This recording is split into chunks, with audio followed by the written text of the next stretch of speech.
Hi guys, welcome to this page of the notes, and again what we're doing is we're taking a look at that first objective or learning target where we're now using the properties of logarithms, the exponential properties of logarithms, to help us simplify these equations so that I can then use the equality property of logarithms to help us solve. However, this is an interesting example because I'm actually going to throw another little wrench in there for you guys. Nothing you haven't already seen, just something I want to make you aware of. Properties of logarithms is still going to apply, but the equality of properties of logarithms is not. And here's what I mean. You should right away recognize, okay, I have addition, so I know the property that's going to apply here is the product property. I'll multiply x times the quantity x minus 9, and here's what it's going to look like. I know that I can put these guys together with multiplication. So I'll have log base 6 of x times x minus 9. That's all going to be equal to 2. Hopefully at this point you recognize why we've got a little issue here. It's because I don't have a logarithm on this side. It's not that big an issue, I promise. I'll show you how it works here in just a second. You'll be like, oh, yay. So I distribute the x through the parentheses. And this is what I'm going to get. Log base 6 of x squared minus 9x is all equal to 2. Okay, at this point, I have now used the properties, the exponential properties of logarithms, to simplify. And in the previous example, I then had a log base, actually I think it was a log base 2 in the previous problem, but I had a log base equals a log base, and we knew that we could then just set the arguments equal to each other. But I don't have a log base over here, so the equality property of logarithms doesn't help us in this case. Actually, hopefully many of you right away recognize this is just a logarithm, right? This is my base, 2 is the exponent, and this is what that 6 to the second power is equal to. Guys, this is just a snail method. The base around the equal sign. Go ahead and get yourself that cute little snail shell. His name is Gary. He likes to meow. Meow. Let me draw Gary. There he is. There's Gary. He likes to meow. Meow. Anyway, snail method. And so here's what I've got. I've got 6 to the second power is equal to x squared minus 9x, right? Start with the base. There's my base, around the equal sign, so the 2 becomes the power, keep going around the equal sign, all equal to x squared minus 9x. Well, this is really very simple, and again, I told you guys it was going to come back. I even told you in a previous section, if you needed to, go back and review chapter 4. This is an x squared, it's quadratic. We're going to have to factor a quadratic. All those factoring methods we learned back in chapter 4, they're going to show up in this chapter as well. So, 6 squared is equal to 36.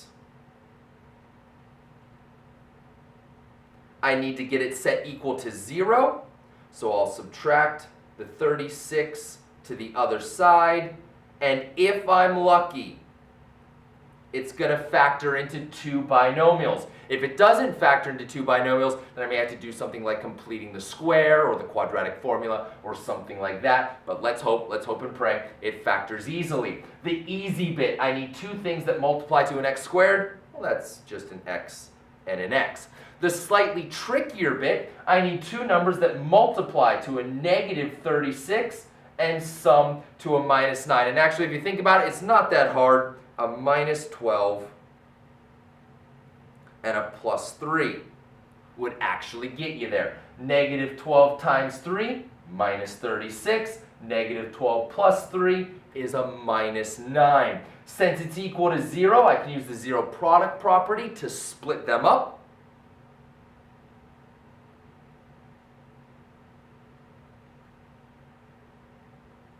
Set them both equal to 0, and solve for x. So I get x equals 12 and x equals minus 3, but be careful. I cannot take the logarithm of 0 or a negative number. You've got to watch out for extraneous solutions. So I take my solutions, I go back to the original problem, and actually very quickly I recognize which one's no bueno. If I plug in a negative 3, I'm going to have the log base 6 of minus 3. I can't take the log of a negative number. That one is no good, and I got myself my winner. X equals 12. Hey, let's do another one. All right, we just saw an example right above where you had to use the snail method. This one though, please notice I've got a log base 7, log base 7, log base 7. I'm going to wind up with a log base 7 on both sides of the equal sign. This will be the equality property of logarithms, but I've got to simplify it first. So let's go ahead and do that. I'm going to simplify this guy. I take a look at it. Right away I recognize I have addition, so that's going to be the product property. I also recognize I've got a coefficient in front of this logarithm, so I will need to use the power property. That 2 is going to become the exponent. You're going to get an x squared. Guys, I'm telling you, quadratics, they're going to show up. While I'm doing this, right, if again you're thinking to yourself, boy, I really don't remember those factoring methods, go back to chapter 4. Chapter 4 sections, let's see, it was sections 4, 5, and 6 will be everything you need to know about factoring quadratics. So anyway, this becomes a log base 7 of x squared equals log base 7. And again, remember the way this works, addition means that I multiply those guys together. So it'll be 27 times 3. Okay, let me rewrite that guy real quick. 27 times 3. I got a calculator right here. 27 times 3 should be 81. And now the equality property of logarithms work. I have a log base 7 and a log base 7 on both sides. The equality property of logarithms say I can set the arguments equal to each other.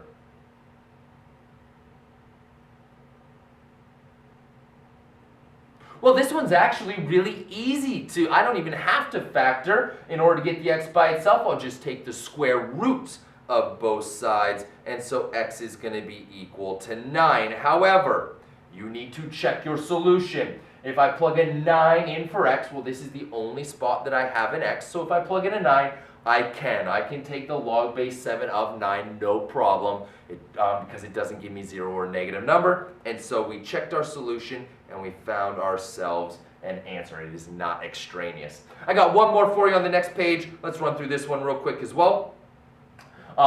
Again, hopefully right away you recognize on this one there is no log on this side. Snail method. Oh yeah. It's addition, so I'm going to have to use the product property. Log base 6 of x times x plus 5 is all equal to 2. Go ahead and distribute that x. Log base 6 of x squared plus 5x is all equal to 2. Again, I've now used the properties of logarithms to simplify as much as I can. Now I need to solve for x, and like I said, because I don't have a log base on both sides, the equality property of logarithms doesn't apply. It's actually easier than that. This is just a snail method. Go ahead and draw ourselves our little snail. Remember, he likes to be called Gary. He's a big meower.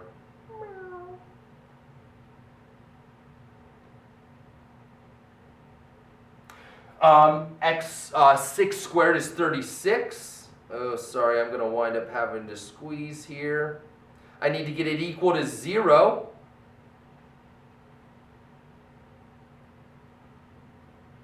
Alright, so let me come up here so you guys can see what I'm doing. Again, if I get lucky, it'll factor into 2 binomials. If I'm unlucky, I'll have to use the quadratic formula or completing the square, something like that. Let's hope we get lucky. Okay, I need 2 numbers, the easy bit. I need 2 things that multiply to an x squared, and that's pretty easy. It's just going to be an x and an x. But then I need 2 numbers. The next 2 numbers need to multiply to a negative 36 and sum to a positive 5. And I think if you were to do a 9 and a 4, I think positive 9 minus 4 definitely gets me negative 36. Positive 9 minus 4, yep, gets me a plus 5. I'll use the 0 product property to split them up.